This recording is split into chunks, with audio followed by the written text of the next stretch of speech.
Today is June 15th, 2006. We're doing an oral history interview with John Thomas. John, Good morning. good to have you here. I'm Charles Lundquist.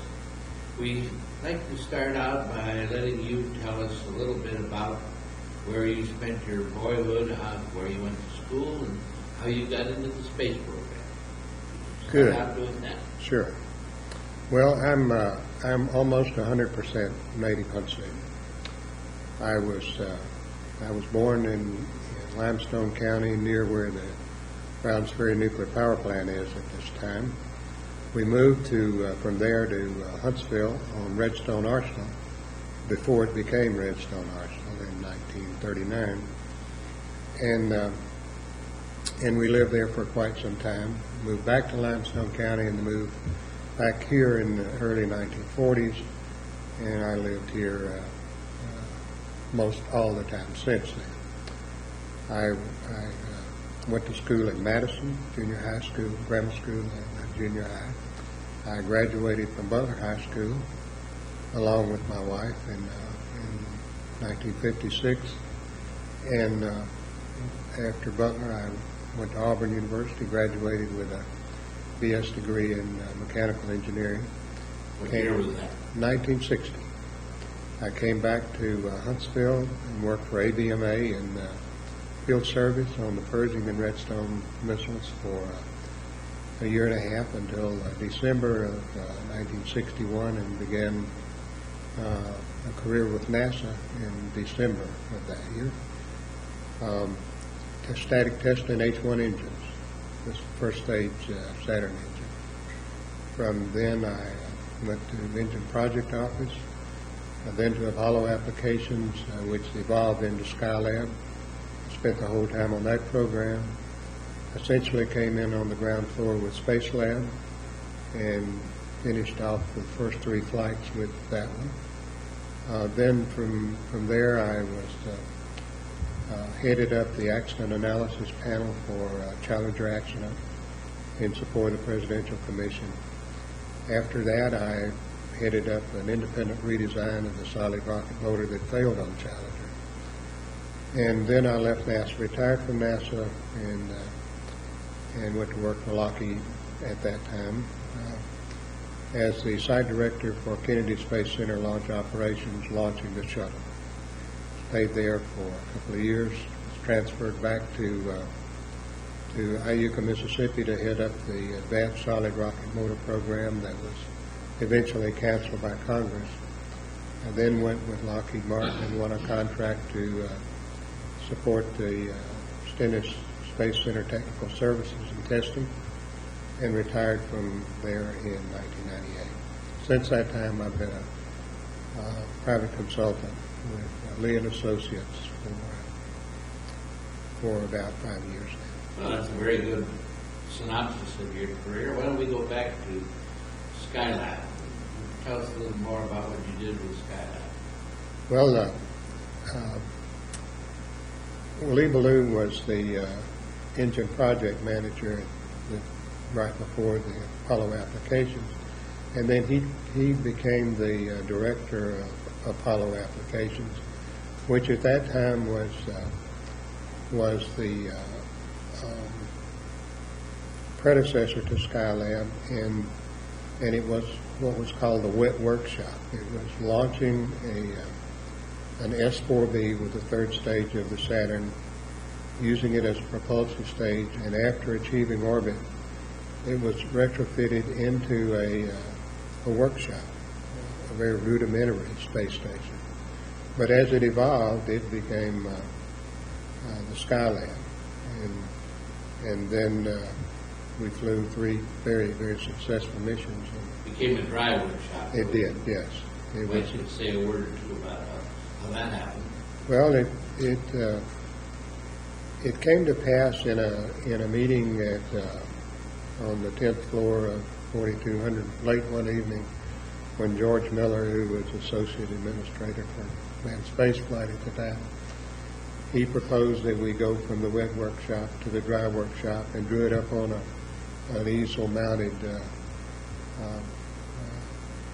piece of paper that showed how we would launch the dry work, convert it to a dry workshop, launch it then along with the Apollo telescope mount, and therefore have a very, very efficient space station.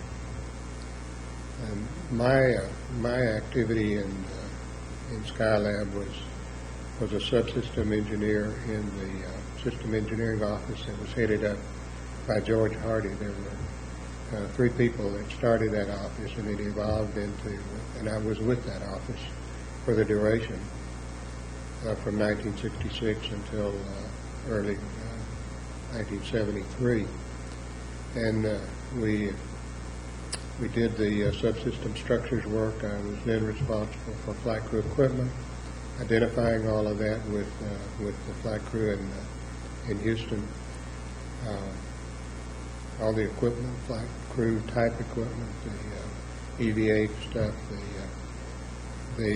all the hygiene equipment, the food, and everything necessary to support the mission.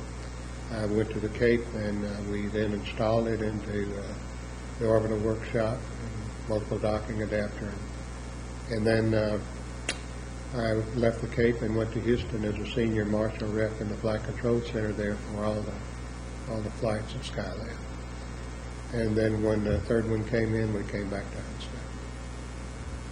I'm sure you had a very busy time after the first launch. Oh, yes. Can you give a few words about that? Yes, I was in Houston for the launch, and when the launch did occur, we experienced the meteoroid shield and the solar array failures. And there was never, in the Flight Control Center, there was never any doubt that we were going to pull that mission off. Gene Kranz immediately took charge and formed several teams on various aspects of the recovery. The Marshall guys were doing the same thing, and we were essentially the senior reps. We were the intermediary between the flight control team and the engineers back in Huntsville devising the various thermal control systems. And as it evolved, we had some very long nights, but we pulled it out. Really a very remarkable recovery. Absolutely. Mishap. And although the folks in Huntsville did an outstanding job in devising the recovery design, but I give Gene Kranz credit for saving the mission. What exactly was his role then? He was the head of flight operations at Johnson Space Center. What actions did he do that He was very calm, and of course he had been in situations similar to this before with Apollo 13 and other critical. So they knew how to form the teams, how to set up the timelines, how to understand the problems, how to deal with the vehicle on orbit in contingency situations. And he was pulling all of those teams together personally. Skylab was a remarkable adventure, particularly at the end. It was documented very well. Were you involved in any of the books that were prepared and analyses and so forth at the end of Skylab? Some of the editing of those books I did. But, I would have thought you would have. and it was very, very well documented, as you say. One of the best documented projects that NASA's ever had, I think. Yes, and I think one of the most successful that we've had. Indeed. We had the experimentation worked almost flawlessly, and we had various multidiscipline scientific investigations, biomedical, earth resources, and of course astronomy, solar astronomy with the Apollo telescope now. Of course, you had to interact very much with the astronauts that went up. Any interesting remarks or thoughts about them? Well, a few. A few, Yeah. all right. But they were, by and large, a very, very sincere group of engineers and flyers. I give a lot of credit to Pete Conrad and the crew, first crew, for saving the total mission with their EVA activities and their bravery in doing so. But one between crews, I think it was the first and second crew. After the first crew left, after the Skylab 1 mission, everything, we stayed at Houston during that whole unmanned period. And when we started up again for the second mission, the flight crew came up and was called into the flight control center. Says, "Come on in. There's going to be some action here." And when we got into the flight control center, we heard a lot of laughter over there to ground. And what the first crew had done was left some crew apparel in the lower body negative pressure and on the bicycle and hanging up on, I think, on the maneuvering device. And they had stuffed them with other materials, so they looked like three flight crew when the others entered the Skylab. And they thought they had some aliens aboard. I hadn't heard that story before. That's a good one. But it was really interesting, and I really was fortunate to be able to spend the time in the Flight Control Center at Houston, which gave me a very much an appreciation of their job. And as I had spent some time at the Cape prior to launch, I had a good interaction with those folks, which gave me a good rounded understanding of all of the manned space flight centers. Well, after Skylab, you went on to Space Lab, is that right? That's right. Space Lab, I began as a subsystem engineer in the Chief Engineer's office, which was headed up by Carlos Haygood.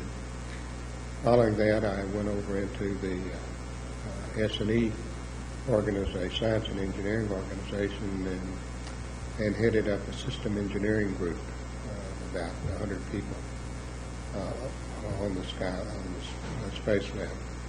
And as you know, it was a joint venture between NASA and European Space Agency, and that was a very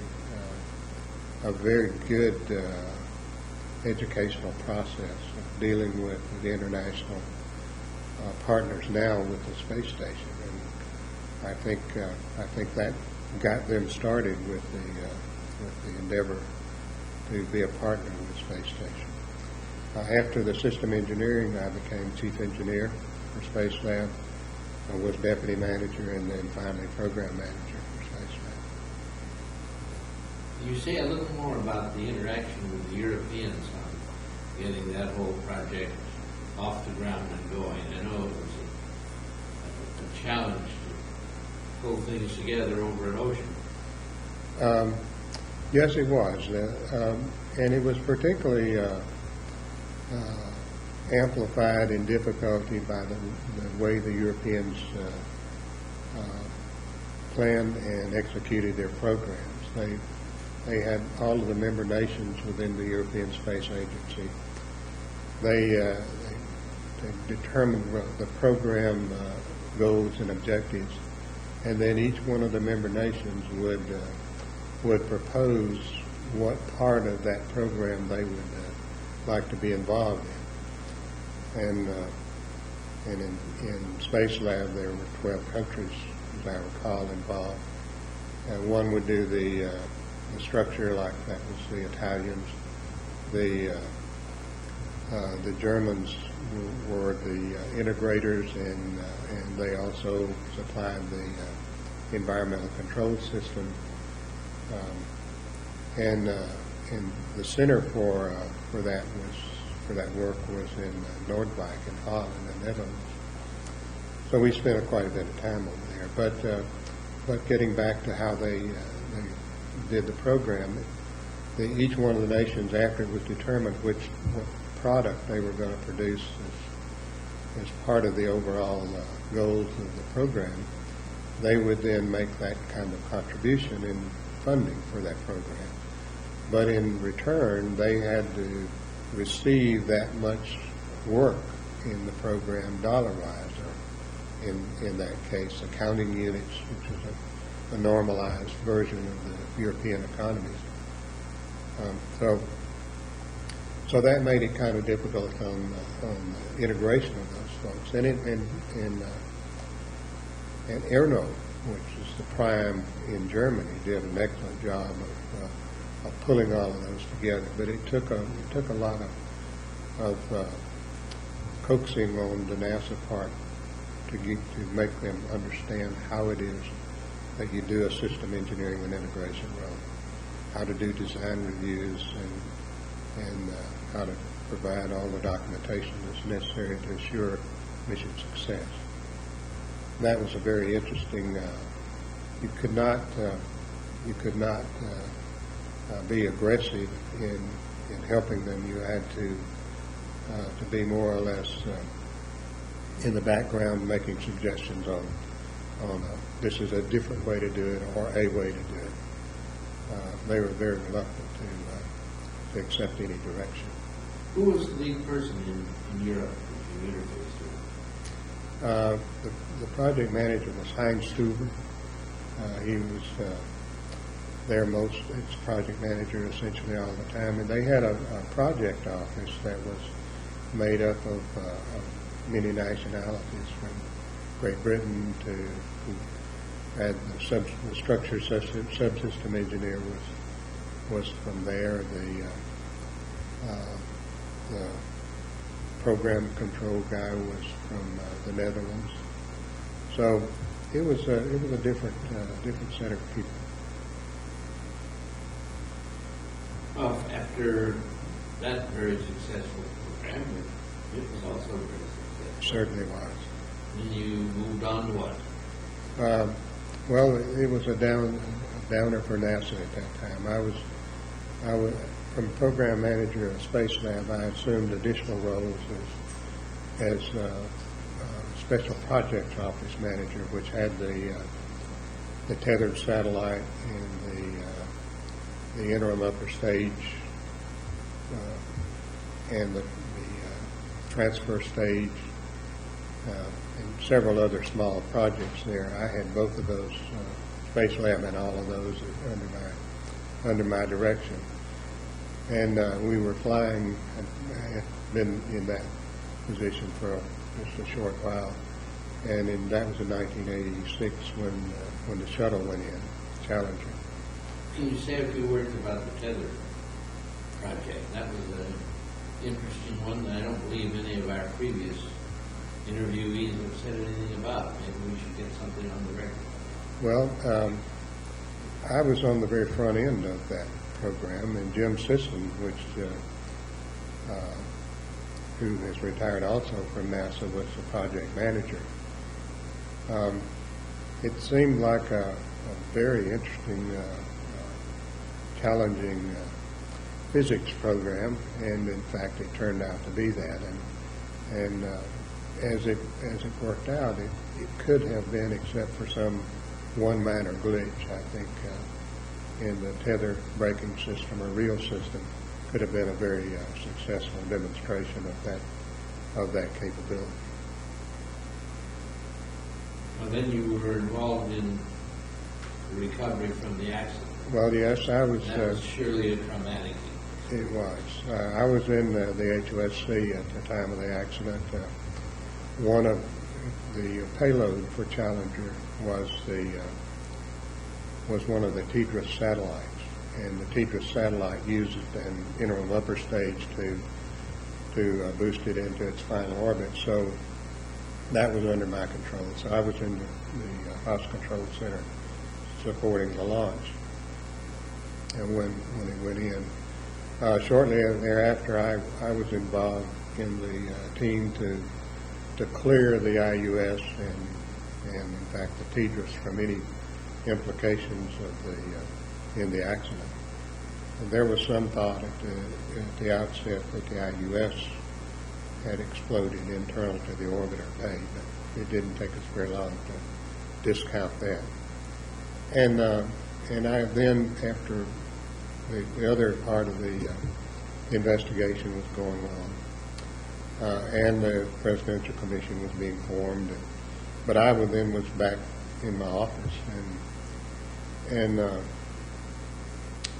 Jack Lee was heading up the investigative part for Marshall at the HOSC, and it became evident that there was going to need to be some more independency in the investigation. So they formed all of the teams: accident analysis team, ground operations, flight operations, production review. And so they brought J.R. Thompson back in to spend time down at the Cape as heading up the NASA part of the investigation supporting the Presidential Commission. And they made me deputy to him for the investigation, which really determined the cause of the accident. They had to do that to satisfy the political and social people that wanted some independency, and so I have J.R. the head, but I essentially ran that investigation. How large a team did you have working? Well, I never could count them all. We had, all right. We had, it was several hundred. We had them all located, most all of them located here in Huntsville, except those that were working at the manufacturers' plants in Utah and down at Michoud, Rocketdown, and other places. But we had most of the team located in the HOSC, and we started immediately after the accident, and as I recall, we finished up, which was in January, and we finished up in early May with the final report delivered to the Presidential Commission. We had all of the experts in the country that we needed. We had access to everyone. All we had to do was to name a person or a discipline or any other facet that we needed, and we had access to them. Industry and all other government organizations were the most cooperative that you could ever imagine. It was a very dramatic experience, I'm sure. It was.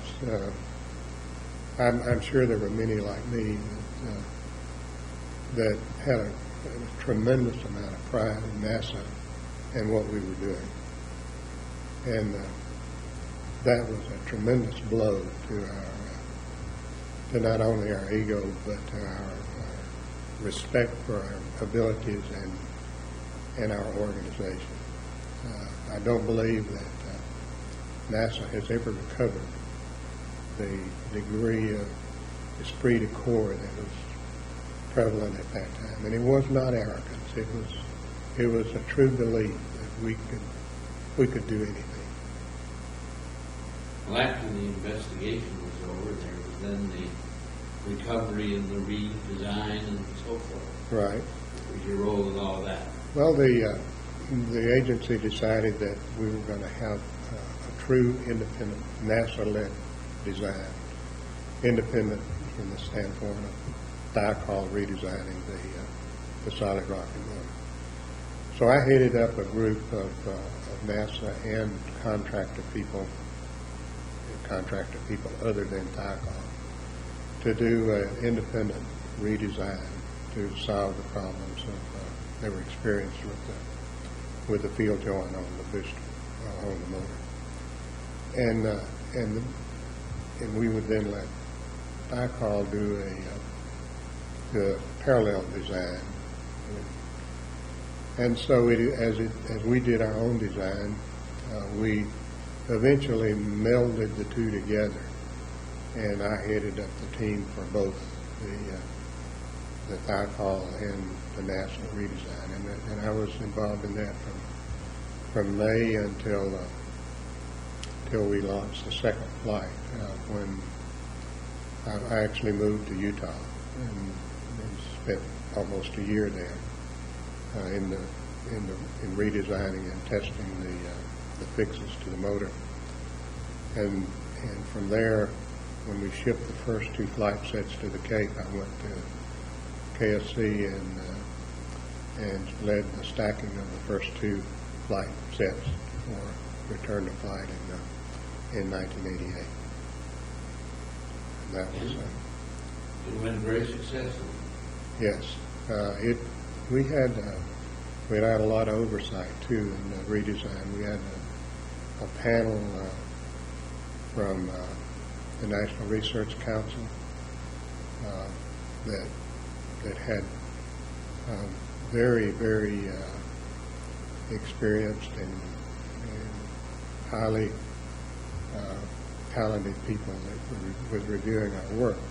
That was at the essentially the national level, because they were reporting back to the administrator and to the Congress. And we had another team that was formed within NASA to oversee our redesign activity, and we reported to those quite frequently. And I think the major reason for our success in getting back to flight is we had one guy responsible for the whole redesign, and that was me. There were other organizations involved, but it was finally my call. The problem was on your back.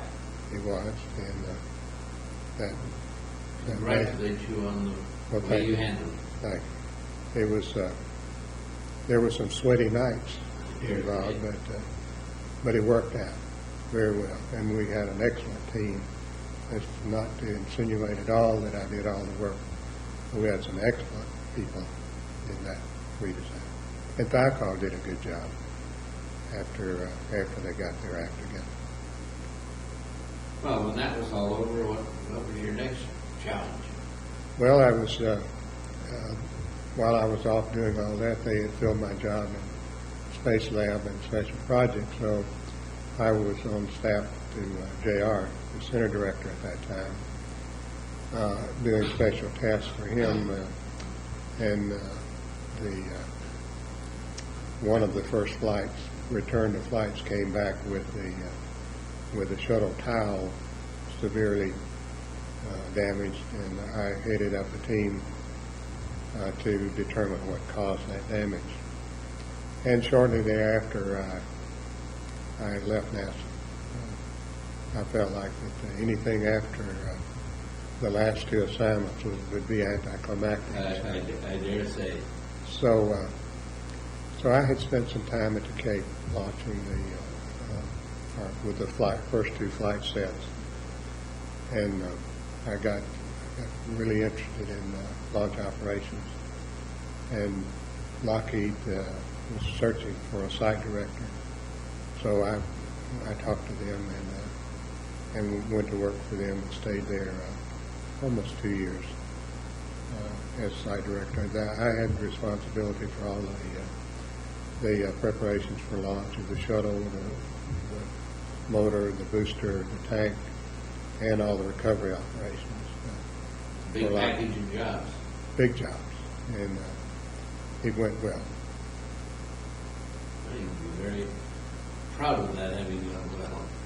I would take nothing for the experience. When you finished there, what? Well, I had planned to stay there for a long, long time. I had been, my wife and I had lived in Huntsville all our lives up until the time we left NASA. And so we decided that we were going to change our careers and our lifestyle. So we left Huntsville and went to the Cape and got in Cocoa Beach, we got a condominium on the beach on the 12th floor overlooking the ocean. Jess I was really enjoying the work, and my wife was enjoying the atmosphere. And so we planned to stay there for some time. But in the interim, NASA had released a request for for proposal on an advanced solid rocket motor to replace the one that I had just headed up the redesign on. And Lockheed at that time won that contract, and there was a joint venture between Lockheed and Aerojet. And it was going to be manufactured, designed and manufactured over at Yellow Creek just out of Iuka, Mississippi. So when that Lockheed won that, and they had just begun work over in Mississippi, things weren't going as NASA desired. So NASA suggested that maybe a change in management might be necessary, and so Lockheed had me in their fold and says, "We got this guy. We will move him there." So they twisted your arm and moved you. Yes, I left the beach to go to a small town That's in a North real Mississippi. change. Yes, and so I stayed there. We had this was this advanced solid rocket motor was a once in a lifetime opportunity for anyone. Had the opportunity to design the motor, to design all of the production equipment for the motor, design the facilities that fit in, design the test facilities and all the transportation equipment, and ship it to the Cape. And we were well along that. We were 4 years into that program. We had most all of the facilities constructed. We had built some cases and welded them together in a plant we built in Indiana, and the Congress decided that was no longer necessary, so it was canceled after a substantial expenditure and investment. Disappointing experience. Very disappointing. We were just that far from going into the buildings department. So after that, there was a request for a proposal out of Stennis for test and technical services, and I headed up a team to bid on that work, and we won.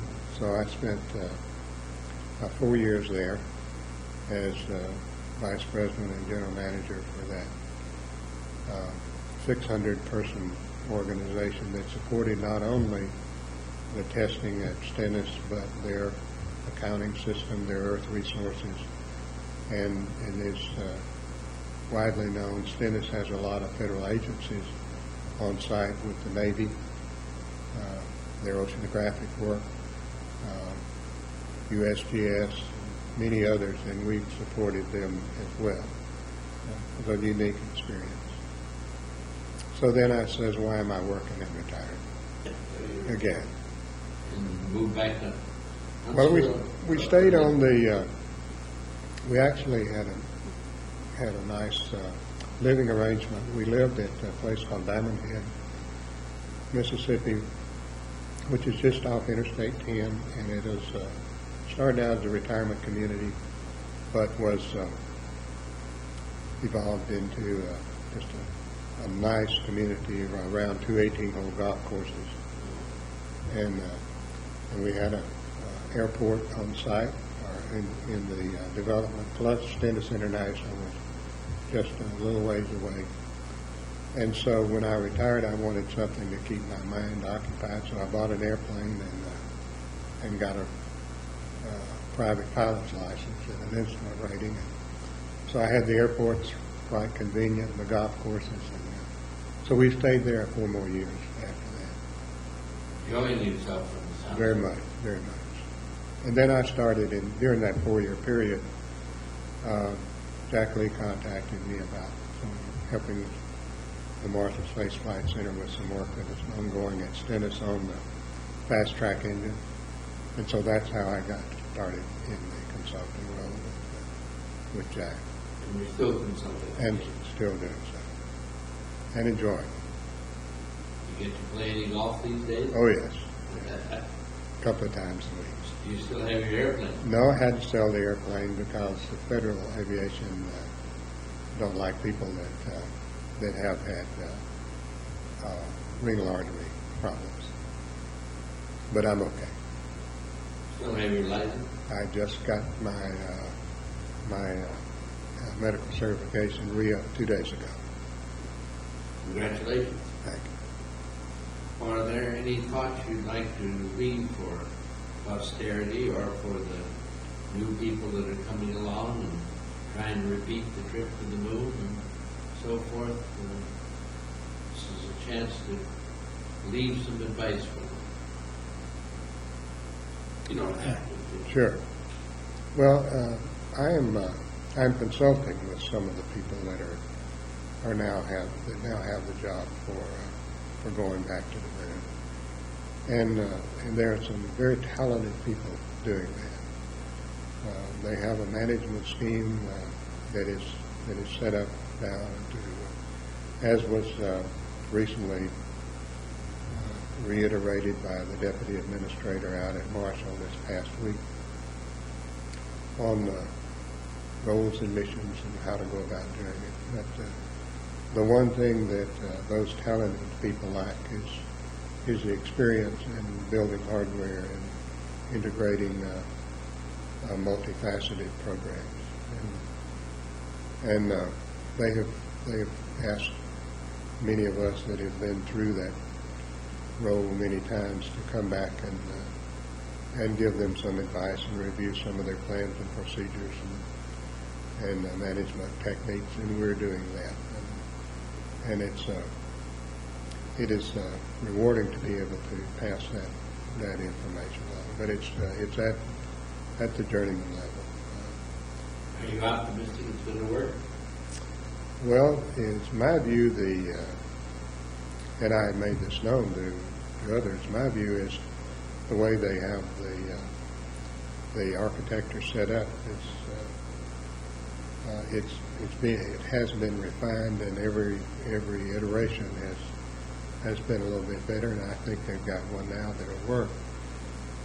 But the designing and the building and the testing of the hardware is something akin to a piece of cake. The challenge is organizing the people to do the work and getting them properly motivated to do that.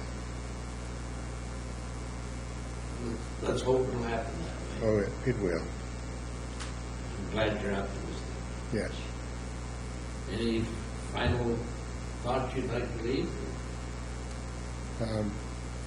I'm really hopeful that the NASA management and NASA engineers will pursue the esprit de corps that has been missing for some time in the engines,